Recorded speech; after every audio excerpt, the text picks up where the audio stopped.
Assalamualaikum warahmatullahi wabarakatuh. Introduce myself. My name is Trian Nuraini, Management Class 2022A with NPN 22411037. Here I will explain about psychological aspect of work stress material in detail.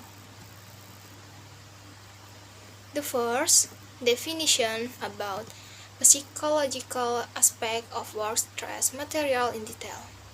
In industrial and organizational psychology, job stress is understood as an individual response to an imbalance between job demand and research.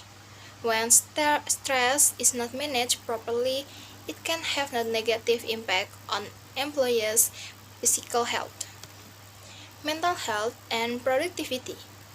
Therefore, organization and individuals need to understand the source of stress and implement strategies to reduce or manage it, such as stress management technique, training, social support, and employee well-being policies.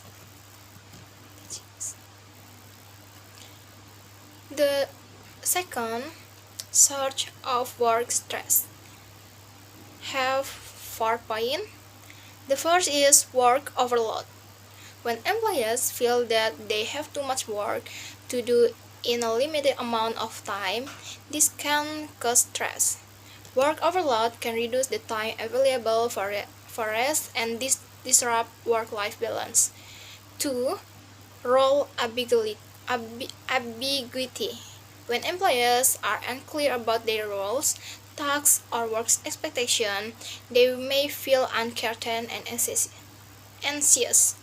This ambiguity can occur due to lack of effective communication from superior or changes in the organization. 3. Role conflict occur when employees are faced with conflicting demands. For example, when employees are asked to meet high targets, but on the other hand are not given adequate research. The fourth, lack of social support. When employees do not feel support by co-worker, superior, or even family, they tend to feel alone in dealing with work stress. Social support is essential to provide a sense of security and help individuals deal with challenges at work. And third, theories of job stress in psychology. They have 3 points. The first, demand control model.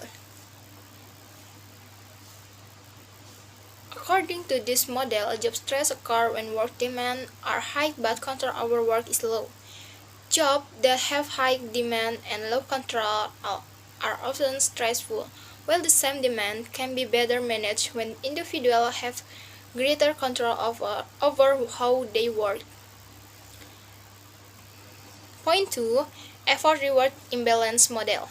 Stress occurs when the effort expended by employee is not proportional to the reward they receive. This reward could be salary, recognition, promotion, or social support. An imbalance between effort and reward can lead to frustration and lower job satisfaction. Point 3. Lazarus transaction theory. According to this theory, stress is the result of the interaction between the individual and the environment. Stress occurs when individuals evaluate demand as the threat and feel that they do not have adequate research to cope with them.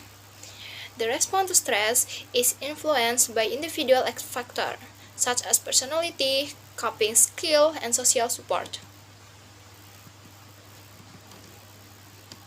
And then next slide about coping strategies or stress management. They have 3 points. The first is problem-focused coping. It means like the strategies involves direct action to address the cause of stress. For example, if the workload is too high, Employees may try to prioritize work or ask for help for coworker. This approach is useful when the employee has some control over the situation causing stress. And point 2 is emotional focus coping. The strategic focus on reducing the emotional impact of stress rather than dealing with the source of stress itself. For example, employees might try relaxation meditation or talking to a friend to feel better. This approach is useful when the situation is difficult to change or avoid. And then the last point is social support. Seeking support from coworker, family, or friends can help reduce stress. Social support provides a sense of acceptance and help individuals deal with difficult situations. Okay, that's me that I can convey.